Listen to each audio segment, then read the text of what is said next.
Halo semuanya, selamat datang kembali di Plotarian Channel. Kali ini, saya akan menceritakan film horor supranatural berjudul The Grudge yang dirilis pada tahun 2004. Film ini bercerita tentang bagaimana suatu rumah menjadi terkutuk dan membuat orang yang tinggal di sana mengalami hal tragis.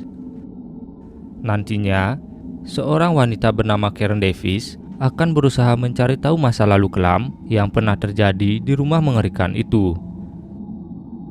Sebelum mulai bercerita lebih jauh, jangan lupa untuk menekan tombol like dan subscribe agar channel ini semakin berkembang. Dan tak lupa, saya ingatkan kembali kalau konten ini mengandung spoiler. Jadi, saya sarankan untuk menonton filmnya terlebih dahulu.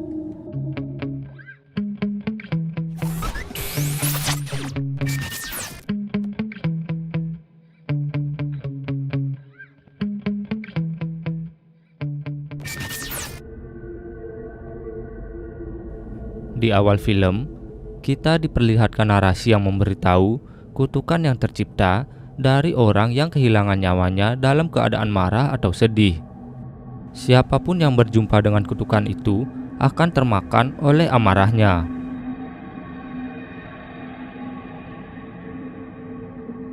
Film ini berlatar di Jepang.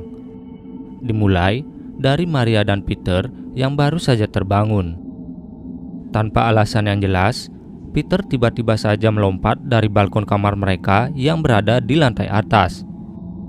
Seketika, Peter kehilangan nyawanya, sementara Maria tampak sangat syok.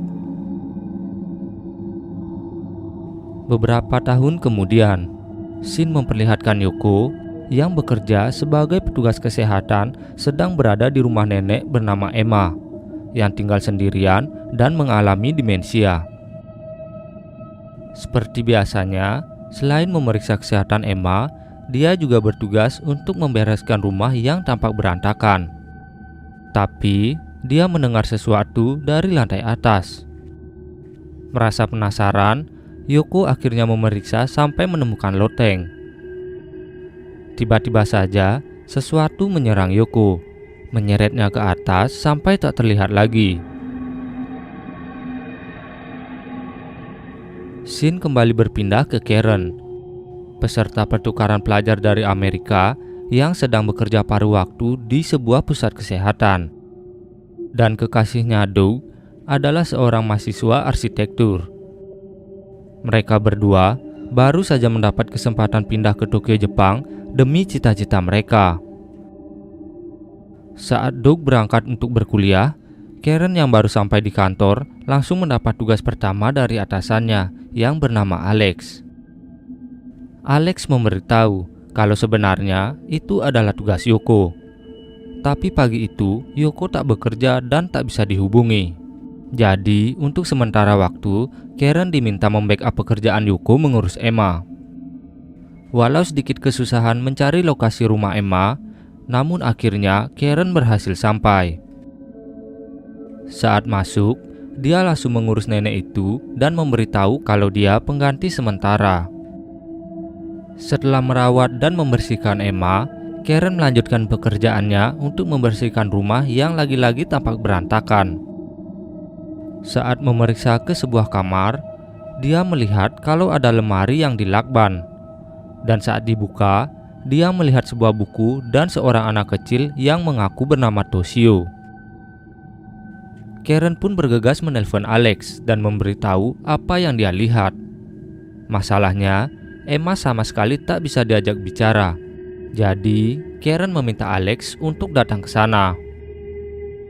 Sambil menunggu kedatangan Alex, Karen mulai memeriksa buku harian yang dia temukan. Anehnya, Toshio selalu melihatnya dari balik tangga. Bersamaan dengan itu, Karen mendengar kalau Emma sedang menggumam sendirian di kamarnya. Karena kasihan, Karen pun menyuruh Emma untuk tidur saja. Tanpa disadari, bayangan hitam dan menyeramkan sudah berada tepat di depan mereka. Karen yang terkejut sama sekali tak bisa berbuat apa-apa.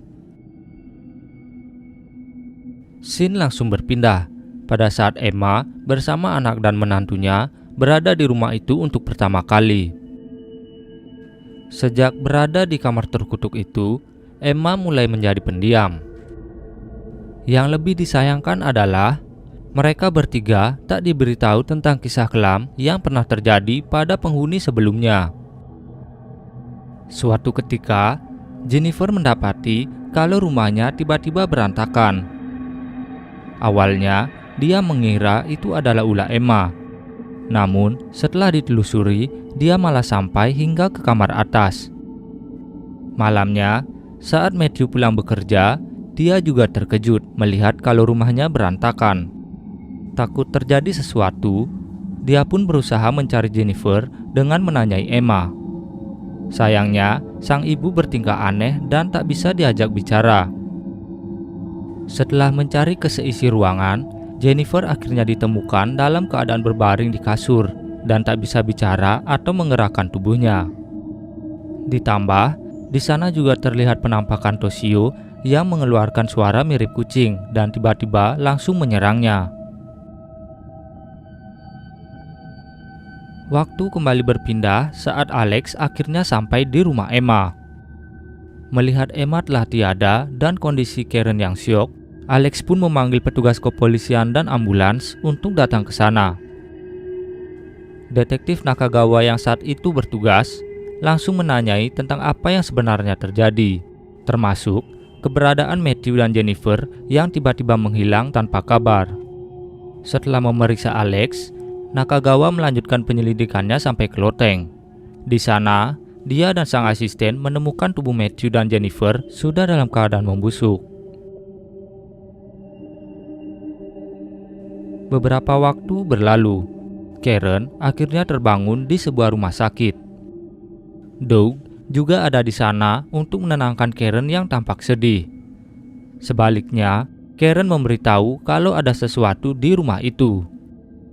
Belum selesai bicara, Nakagawa tiba-tiba datang untuk menanyai beberapa hal ke Karen.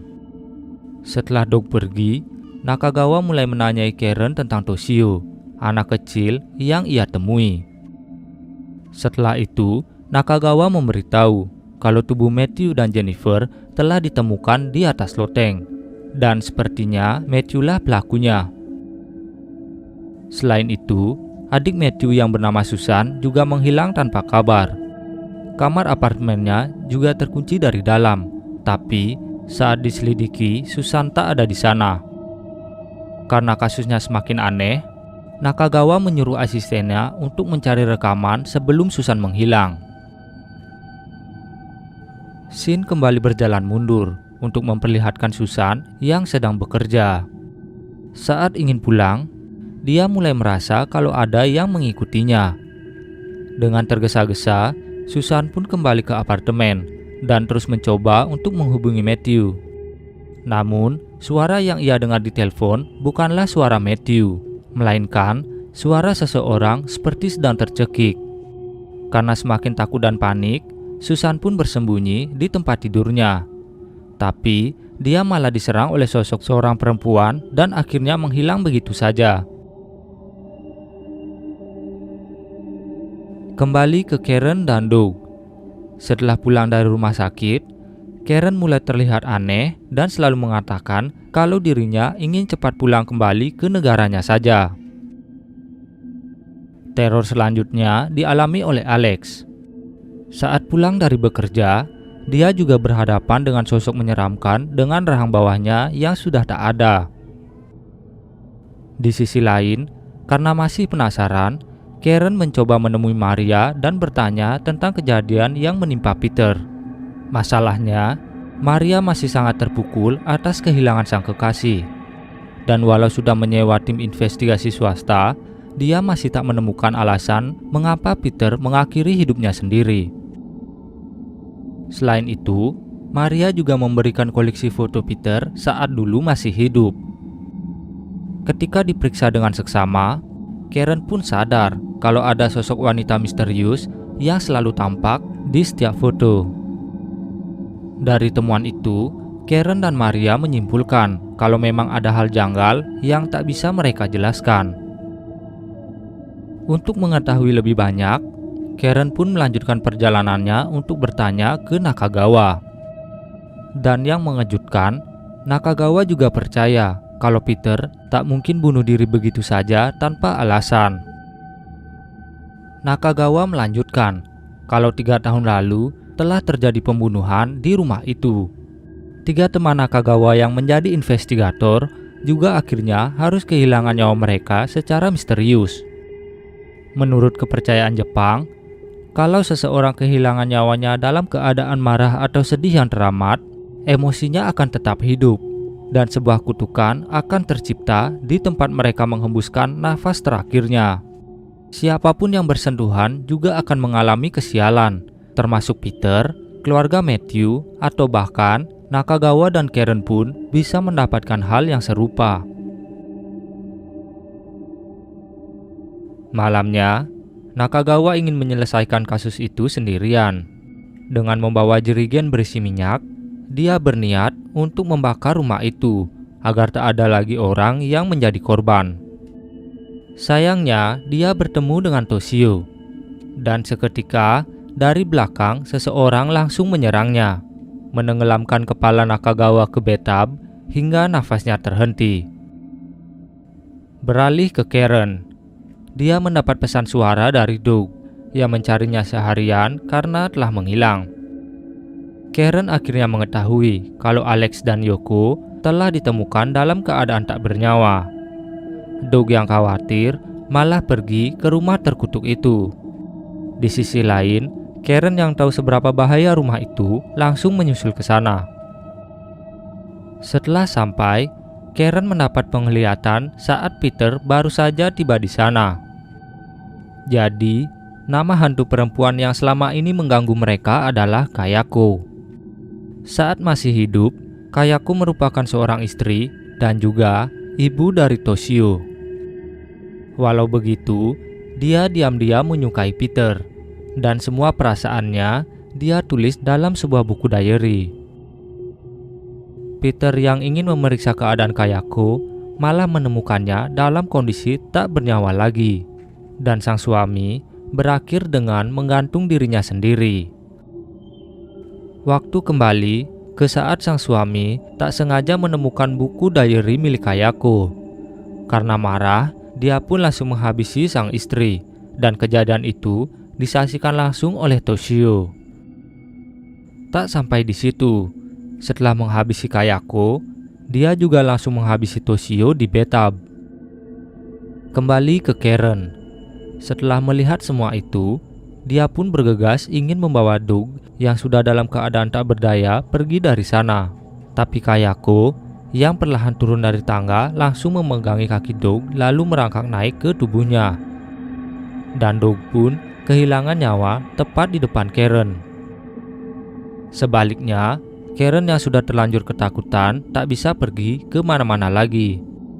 Dan untuk mengakhiri itu semua, Karen memutuskan untuk menumpahkan minyak dalam jerigen, lalu membakar rumah itu menggunakan korek yang ada di saku sang kekasih.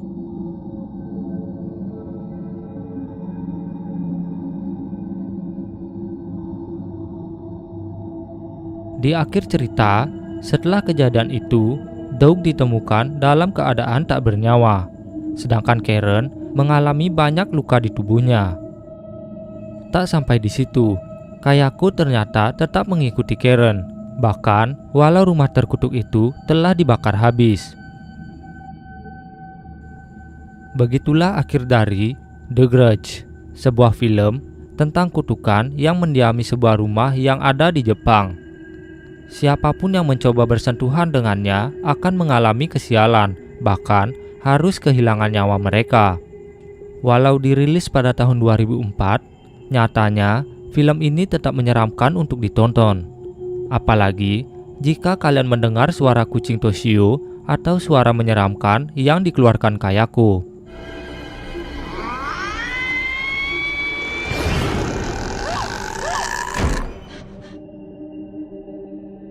Sekian dulu untuk cerita kali ini. Terima kasih sudah menonton sampai habis. Jangan lupa like, share, dan subscribe. Serta tinggalkan kritik dan saran film selanjutnya di kolom komentar.